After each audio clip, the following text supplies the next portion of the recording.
وبالوالدين إحسانا ولا تقتلوا أولادكم من إملاق نحن نرزقكم وإياهم ولا تقربوا الفواحش ما ظهر منها وما بطن ولا تقتلوا النفس التي حرم الله إلا بالحق.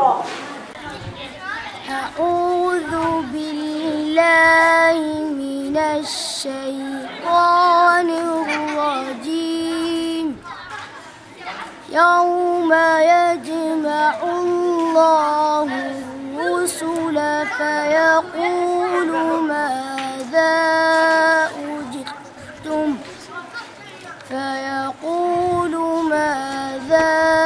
أجبتم قالوا لا علم لنا إنك أنت علام الغيوب. إذ قال الله يا عيسى ابن مريم اذكر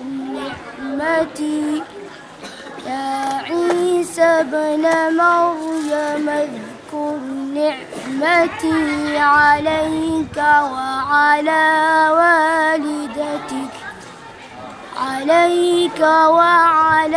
والدتك إذ أيدتك بروح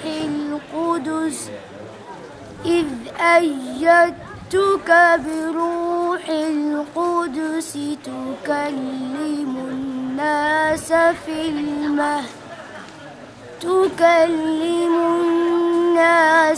المهد وكهلا. حصوصا مصطفى علي وحنا حصوصتا والله ما انت كلوجك ايماناي لaba kabo kala nooca wata aan islahan sulaakin dawada ku jeexnaa kafkuure ila hadal wuxuu ahaa qeyr Allah siiyo Sheekh Hussein gacantu qabtay kushiinka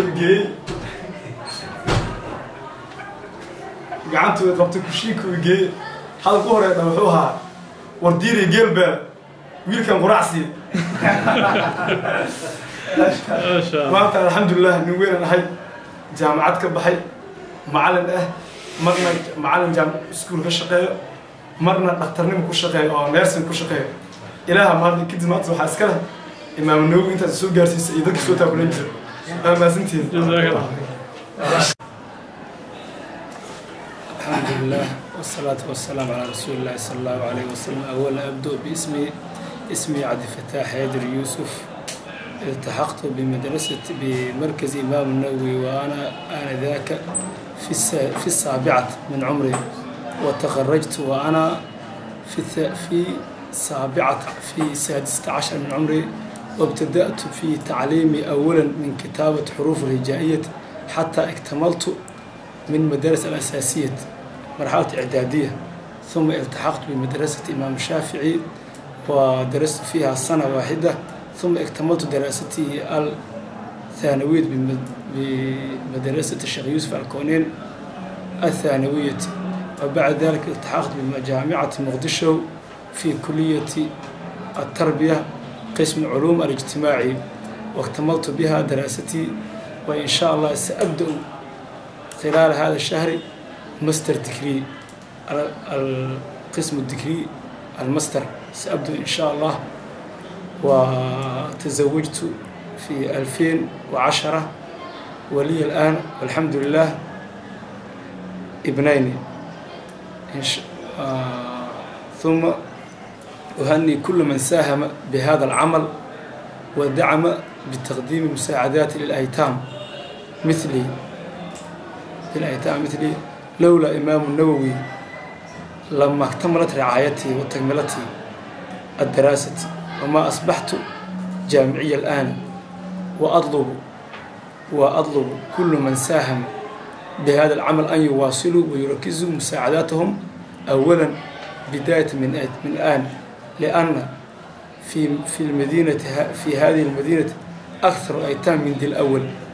وأشكر كل من ساهم بهذا العمل من الصوماليين في الخارج وكل من بدأ رعاية الأيتام والتقديم والدعم المساعدات الأيتامية. وأشكركم وأهني كل من ساهم بهذا العمل ابتداء من مربي ومعلمي ومسؤوليين وكل داعمين ومقدمين المساعدات الخارجية. وشكرا ألف شكر.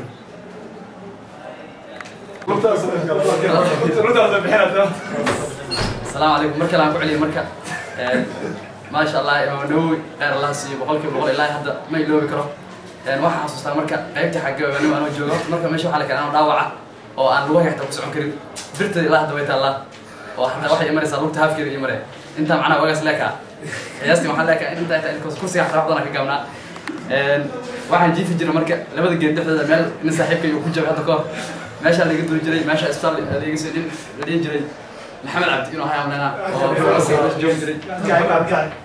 سيف عن نكاس أنا كرختار نوعها ماشي يقدر ويجري إلا يمكن دم بيح عدو إجازيسي أنت تبدي اللي جاي اللي سويته ويا أنا روحي فور داي وقتي لما إلي بين صومالي اللي يملي معرب اللي يملي أنا صلاة هذا مذوق أو جدا والظروف تدرك جدا.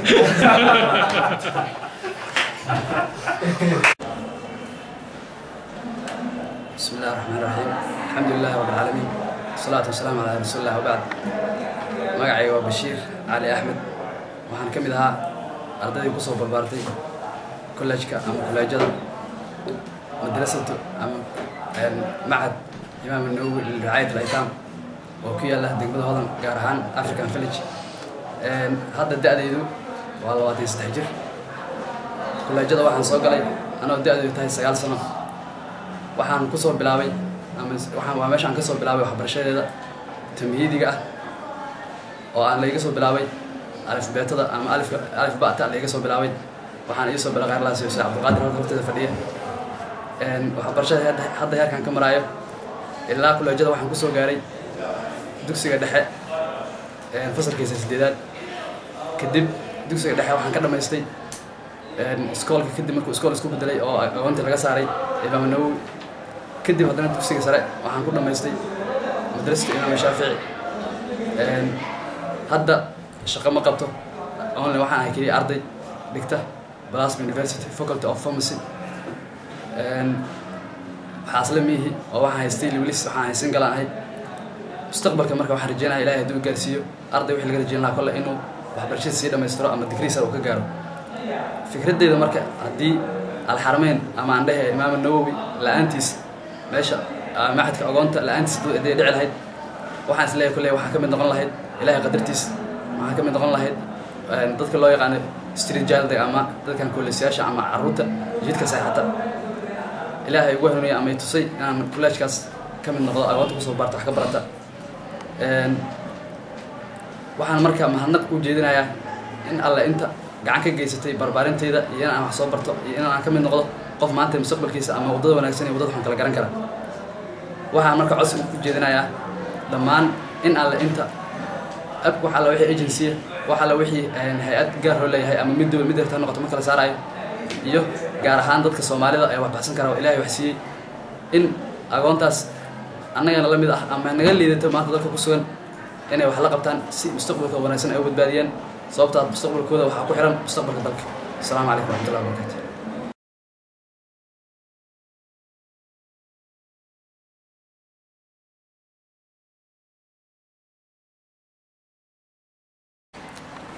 Bismillahirrahmanirrahim. My name is Zubair Muhammad Tahir. I was born in Mudug region in the middle of Somalia. When I was 9 years old, I came to Mogadishu and I was admitted to Imam An-Nawawi Foundation, run by NGOs and Somalis in diaspora. I have begun my primary school here in Imam An-Nawawi, and I have been in Imam An-Nawawi for 5 years, and I've studied my schooling from primary school to the 6th grade.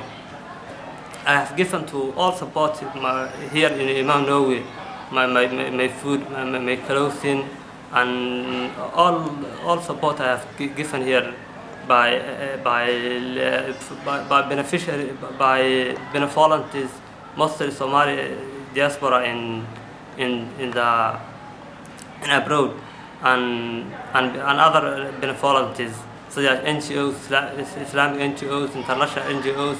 I was given all support. I have studied all my schooling from primary school to 6th grade without charge, freely.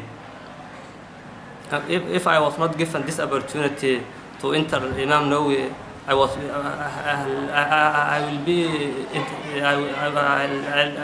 will be illiterate and non-educated.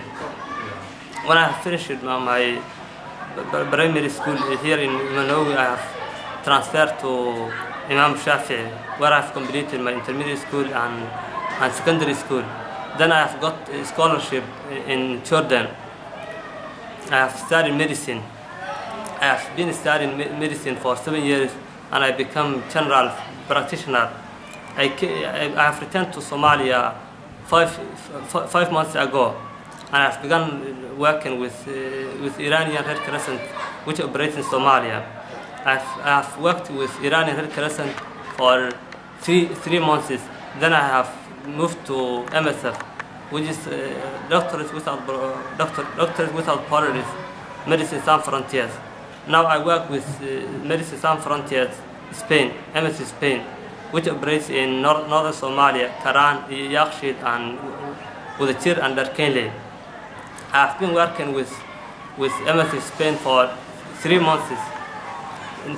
Till the moment I am working with MSF Spain as general practitioner, as a doctor.